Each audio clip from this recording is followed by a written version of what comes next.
You do? Okay,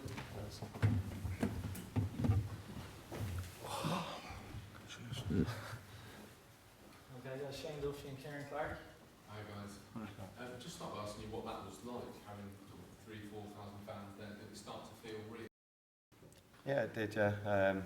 Obviously there was a good turnout there today, and it's obviously nice for the fans to come and be able to watch the lads in action. Kieran, you were on the sidelines. Is there something up or? No, I was just end of season. I had a little knock and I was carrying that into the trip, but it'd be fine. And I just wanted to make sure it's all right before getting into the full swing of things. Calf, is it or? It's just my ankle, Achilles ankle. Yeah, but it's fine. Yeah. For you then, Shane, what was that like? Just kind of... Yeah, it was brilliant. Obviously, to get all the fans out so early and get back into the vibe of things and starting to feel the atmosphere of it's going to be out there as well. Little taster, and yeah, it's brilliant. Again, it's probably one for both of you, but particularly for you, Shane, the changes to the squad that happened yesterday, 3 centre-halves for different reasons leaving the squad. It's starting to feel quite close now to being on the plane. Yeah, well, it's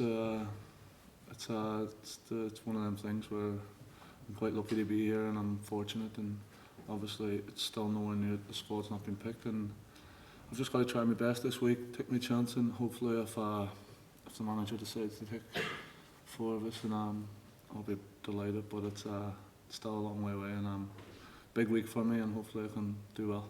What would it mean to you? Because you're the guy who's come up on the rails, made the late run. What would it mean? Oh, be a dream come true really. If a major tournament, and it's what you want to do when you're professional football. And obviously I've still a bit of work to do, and I'm just head down and try and focus and see what happens. What about for you, Kieran? It almost feels like you might be going to France as maybe one of the leaders in the squad. Like I've just said, it's a long way away. The squad obviously hasn't been picked or named yet, so there's still places up for grabs. So everyone's obviously trying to keep the head down and work hard and fight for a spot on that plane. In your head, then you're still fighting for your place. Yeah, of course. Yeah.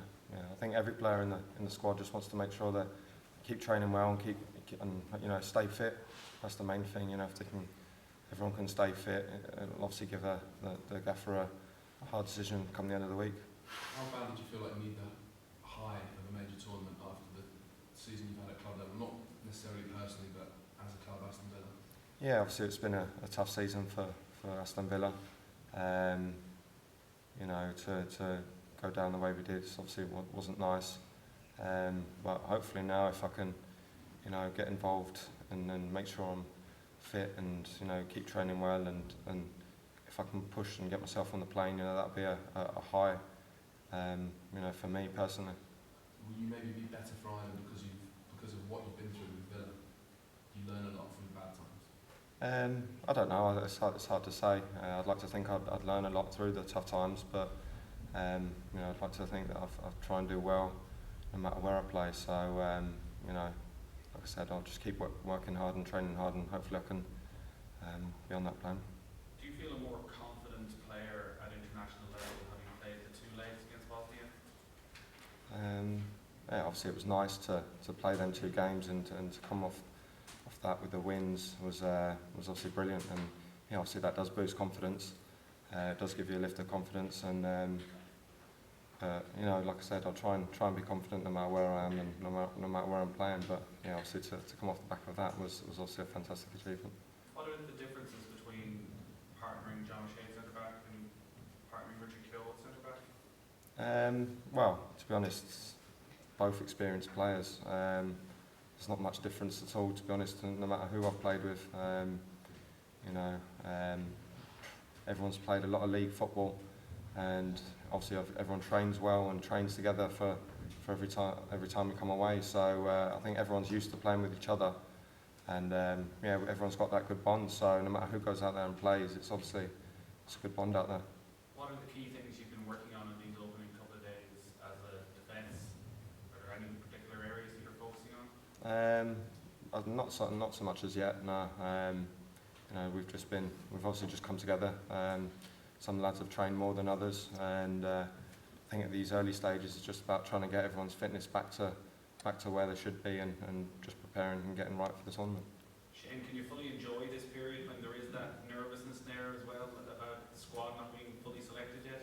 Yeah, you've got to take your chance, hopefully, and try not let the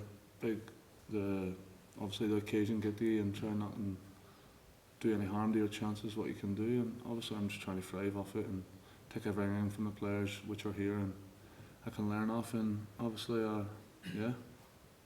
Shane, given what happened to you back in 2010, do you appreciate the situation then? Yeah, well, I appreciate everything after it. To be honest, it's been 6 years since it's happened, and it's to be back in the fold is obviously a proud thing for me and my family and stuff like that. But yeah, it's not just it's being back playing on the pitch and everything in life, really. To be honest. Does it give you a better perspective of things as well? Obviously, there's a lot of nervousness around the squad in terms of making the plane, but it isn't life or death. Yeah, well, yeah, as you said, it was that, yeah, but I do take it, I look at everything a bit different after that, to be honest, and it took me a while to get going and stuff like that, and came back a bit early from it, but yeah, it's, as I said before, I've just got to come in and try and thrive off all the players, and it's one of them things. And how has this season benefited you? The amount of games you've played, you've got a lot of action in terms of your own personal confidence? Yeah, well, it's what I needed, to be honest. It was, I was quite, I didn't have much football under my belt before the last 2 seasons, really, and probably needed it the way I play, and they learn from a few mistakes I make, and obviously I've learned from playing a lot of football this season, and I'm just trying to improve every day and trying to get better. Shane, just as you've both spoken there about wanting to stay fit, keep fit for the tournament. As a big, tough centre half, do you have to be careful when you're in training sessions against your own strikers and wingers that you don't be putting in too hard tackles and possibly injure somebody, but also you want to make an impression as well? Yeah, well, that's the way it is, but you don't want anyone to get injured, of course, but you've got to train how you play, and that's how I've grew up, and you end up harming yourself if you don't train properly, and you end up probably getting injured yourself. But obviously you don't want no one to get hurt, and everyone does be a bit careful, but you still got to go out there, and obviously everyone's still trying to impress the manager and staff, so you still got to give it most of everything. Yeah. Shane, you said you hadn't had a lot of football until a couple of years ago. What would you have been doing 4 years ago when the squad went out to Poland? You presumably were at home as a fan? Yeah, I was just sitting watching it and obviously thriving to try and get to the next one, and trying to make it a name and a target for the next squad and try and get football under my belt. And obviously I have done it the last couple of seasons, and I'm happy how it's going at the minute, but there's still a lot to come. Was it a target then when you sat there thinking 4 years down, I want to be back involved in that? So Yeah, of course. Obviously, I probably weren't ready 4 years ago, and sat down. I was obviously watching the lads, and you want to go out and represent your country if you're in the game. And I just says, well, I want to try my best to try and get to the next one. And if I can't get to that one, I'll try my best to get to the next one after that. So you've got to set it, and that's what I've done. And hopefully, I can touch wood, I can be there. Kieran, just their assistant manager, Boy Kane, have always had a mantra over the years of only going into the competitions with the belief that you can win them. Bobby Brady said a couple of weeks ago, I think it was at the end of the season, just that going over there to believe that anything can happen. I know you won't want to make any big statements before you go and play the first game, but is that the feeling that has to be around the camp, that you can go to a competition and win it? Yeah, of course, yeah. Obviously, the squad and the camp is full of confidence at the minute. We want to take that into the tournament, obviously. Yeah, like I said, we're not going to say anything outrageous, but we're just going to get our heads down, work hard, and believe and take each game as it comes. If we can go out there in the first game and get something, that's great, and then we'll push on and try and like I said, take each game as it comes, and that's all we can do. One more question. We're still 4 weeks away from even the end of the group stage of the tournament. Kieran, is this the longest you've been away with an international team, and have you prepared yourself mentally so that you don't get tired and you're not fatigued and people don't get bored? Have you spoken about that as a group in the first couple of days? Yeah, I think as a group we've had a meeting, and we've set aside tasks that we're going to do as a group and stuff like that. So yeah, we've got stuff arranged that I think will obviously keep the keep the camp and strong, and keep ourselves occupied. But like I said, the staff have organised it well. Whereas we're going to get enough recovery in and get the tasks organised when we need to. Obviously, that's what it's all about. Training and recovery really. What sort of stuff do you do to kill time? Box sets? Box sets, yeah. Go on then. Yeah, box sets. Banshee, I've just started Banshee, so yeah, I'm just firing through that at the minute. No game sounds for No. Yeah. So, chilling. Yeah. No, sorry. Sorry? Game of Thrones? Nah, not really. Quite boring.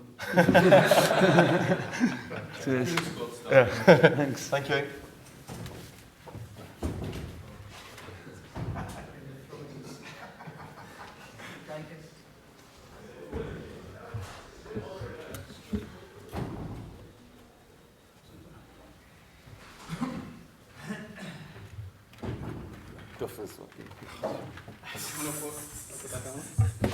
Swap seats there, sharpish. Sweaty arse.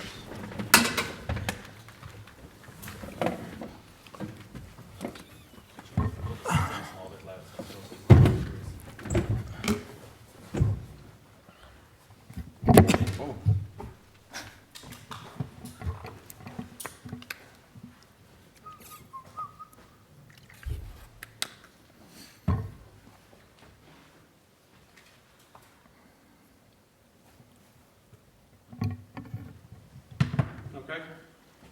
Darren Murphy, David McGallagher. Go ahead. Guys, I was just going to start by asking what the experience was like out there, maybe 4,000 fans. Did it start to feel like it's all happening, like it's getting real? Yeah, I think so. I think we knew coming here on open day training that a lot of people would turn out and support us, which has been the case and I think has always been the case. But yeah, it's nice. It's starting to come together now and the excitement is obviously always there. But we're looking forward to it. David? Yeah, it's a big thing all across Europe. We know the fans here will get behind us. We know a lot of excitement's going off right now. Got told there'll be a few people here today, and there was. So fitness-wise, where are you both? Because you both missed football Yeah, recently. I played 90 minutes towards the end of the season. I wouldn't have played 90 minutes if I wasn't all right. My manager kept me on out there. Obviously, I'm not 100%, but I've kept ticking over since the last game, and I feel good out in training at the minute. So yeah, I'm all right. And has Martin O'Neill given you the impression that he's watching you and he's interested? Obviously, the fact he called up, and I think he came to see you a bit at Ipswich. Well, I think he's watching everyone. I don't think obviously there's a few players that going to be in France, but there's maybe a few places still available. And everyone's just got to train hard, and I'm one of them that's got to train hard, impress him, and do what I can in this week. And if I get any minutes against Holland, he's picked me in the squad on the back of I've only played 4 games, so that's a real buzz for me. So now I've got to hopefully pay him back and give him some good performance. Where are you down in terms of your fitness? How close to 100%? I'm getting there day by day. I think the last few days have done me the world of good. Intense sessions, which was probably what I needed. I'm not as fit as I'd want to be, but I've still got a lot of time to do that. Doing a bit extra, and at the end of the season when I finished up, I stayed back with the physios for an extra week, just one-on-one, just to top up really and just make sure I was at it when I came here. Just picking up on something you said there, David, it probably applies to both of you. Do you both feel like you need a big week to be in 23? I think so, yeah. There's no giving in the squad. The manager has to chop it down, and it'll be his decision at the end of the day. So what we need to do is impress and train every day and make sure we catch the eye. You've been teammates together, but you may be mindful of the fact that it could be a head-to-head situation here. Listen, bro. Is it? Yeah, but I'm good mates with Murph. If he went and I didn't, I'd be delighted for him, and I'm sure that'd be the other way around. We get on well on and off the pitch, so what will be will be. So if you don't, Exact same, yeah. Exactly what he said. Better be, you're not friends. can you almost separate it out? I mean, you didn't make it. Let's hope it doesn't happen, but you gutted for yourself. But can you still be happy for a friend? Of course you can. Why not? I mean, if I'm not going and David's going, then I'll support him 100% like I would any of the rest of the lads. Hey, were you thinking about when you got injured, were you thinking about the Euros at all, or was it a kind of case where was there a real fear that I might be fit in time for the summertime? Yeah, when I first got the injury, you know, I missed the one before, the little groin injury, and I got the injury, and I was speaking to the specialist I went to go see, and yeah, I wanted to get back for the game in March. The game's in March, you know, that was in my head. But as I just getting back to full training, it was a bit too soon for me to come. And then straight away, obviously, I think Ipswich, you know, we couldn't make the playoffs with a few results. So my mind was giving good performances to get selected for this squad.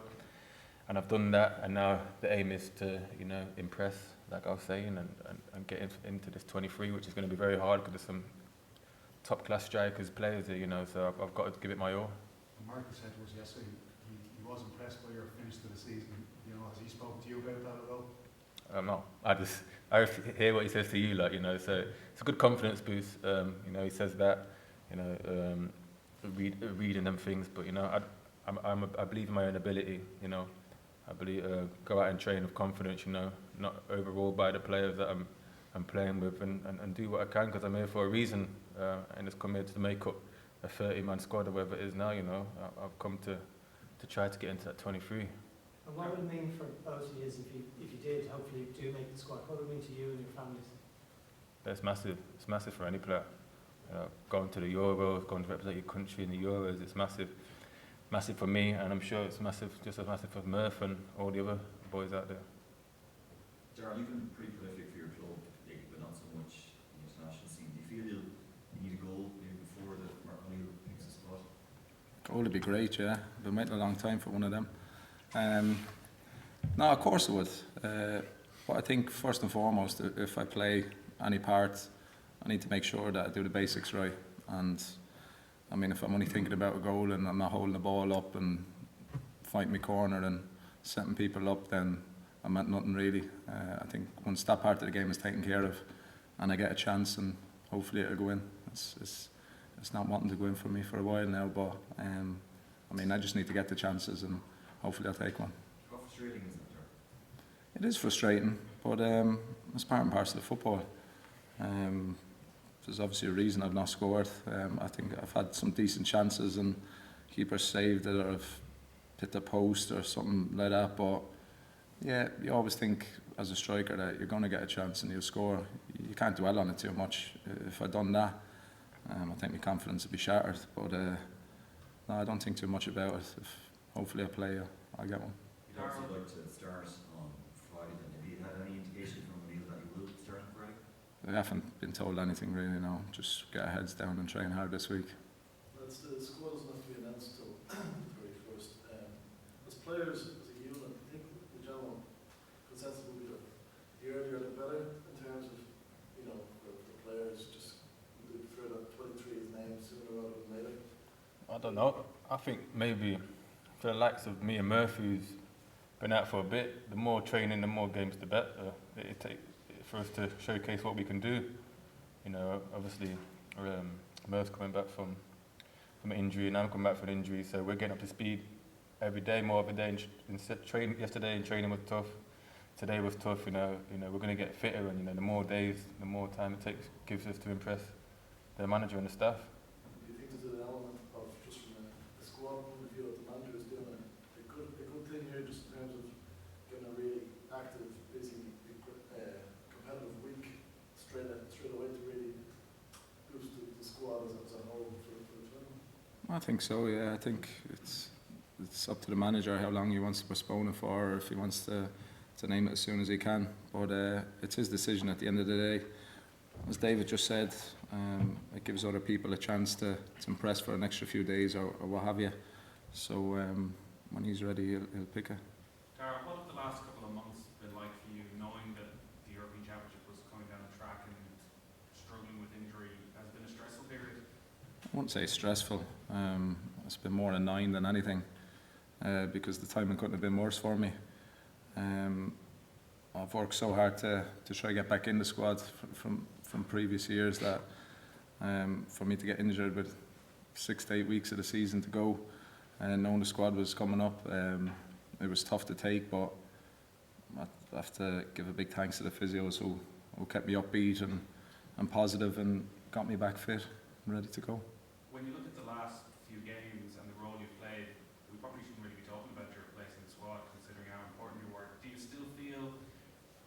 should be, and maybe should be the word, but that you're right there contending for a place to start against Sweden, considering you started all the big games at the end of the campaign? I don't think so. I think because that's been and gone now, what I done. I mean, if you look throughout the season, there's players that have got better and better during the season, and I was out injured watching it. I don't think I'm guaranteed anything. As I said, I need to make sure that I show my fitness this week and do well if called upon, and then it's up to the manager to decide where he thinks I should go or not. Shane Long had a brilliant end to the season. From watching him and training with him over the last couple of days, can you see an improvement from even what you've seen over the last couple of years? I think Shane has always improved anytime I've seen him. To be honest with you, he's got everything you need to play at the top level. And I mean, you watch him; he does it week in, week out. He scores goals and causes teams all sorts of problems. So I think it's great for us to have a player like that with his pace and goal scoring record in our squad. Can I ask you both, with Robbie approaching the end of his career, sooner or later there's going to be an opportunity for a striker to really stake a claim.